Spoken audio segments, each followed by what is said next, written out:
everyone, my name is Cynthia. Let's talk books. And today I am filming my Nonfiction November TBR. So I'm going to go ahead and get started with the book that finally helped me decide to do Nonfiction November, and that is The Untold Lives of the Women Killed by Jack the Ripper by Hallie Rubenhold. Cousin actually mentioned this book in her Pile of Possibilities video, and it reminded me that I really want to read this book, and in fact I might be using it for a class next semester, so I really need to read it now. And so, yeah, this is the main book that I want to get through during Nonfiction November. But I have a few more possibilities, as Cousin likes to call them. And one of those is My Time Among the Whites, Notes from an Unfinished Education by Jennine, Capo, Crucet. I actually found out about this book because of the news when she was recently at a university in which some students burned her book. They were unhappy with basically a discussion of race in here, and I thought it was appalling that they would do something like that. And the book sounds amazing. It's a series of essays talking about race and the higher ed system. And it looks like also about stories about immigration, Cuban refugees, because she's the daughter of Cuban refugees. This sounds actually really interesting, and it's not that long, and I'm hoping I can get to it in November.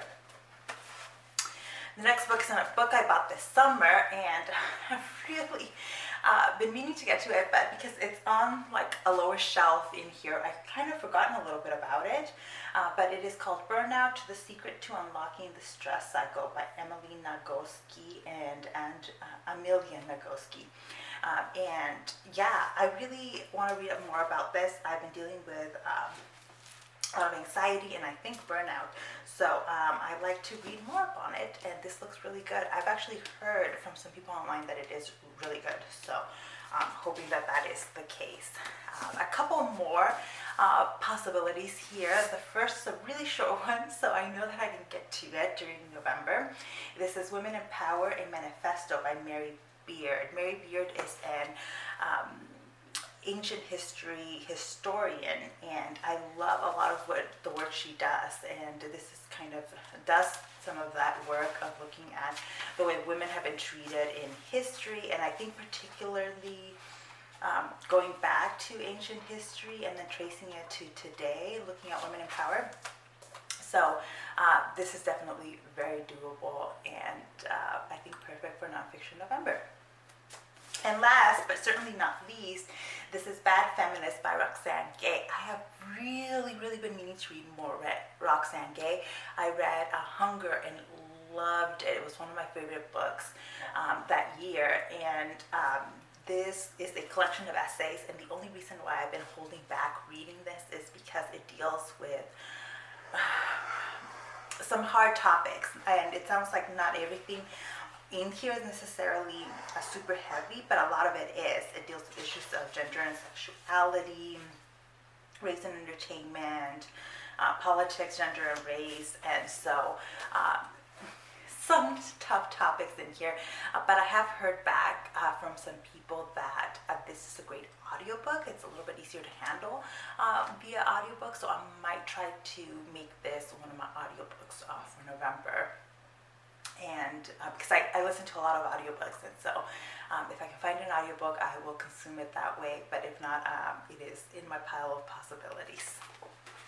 I also wanted to give you guys a little sampling of some of the other like academic books that I am currently like reading or are basically on my academic TBR, because I do read a lot of nonfiction, but reading nonfiction for me is work. So I tend to not discuss it on here, and I tend to like not even keep track of it in terms of like Goodreads and that kind of stuff. But a small sampling of some of the books that are currently on my academic TBR.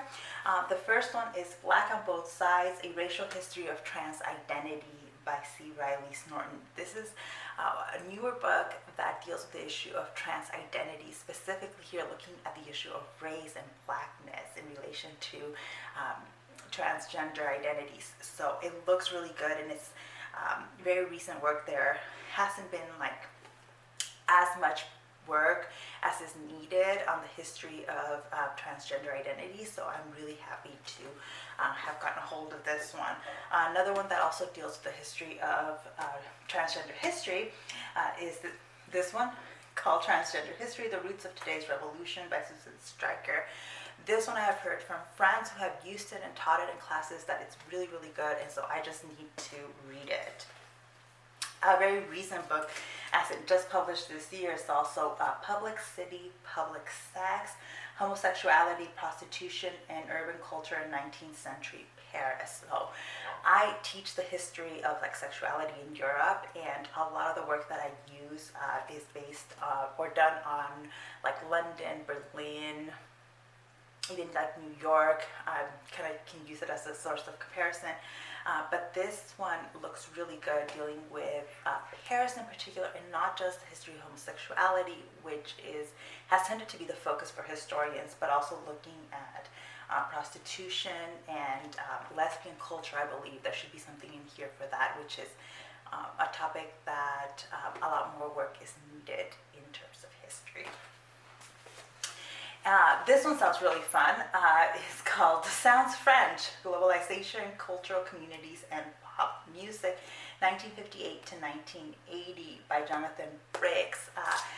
He's an excellent historian of like pop culture in France, and this looks like a great work. So I like to read it and possibly use it in my classes. I've used some of his articles in the past, so I know that it'll be good.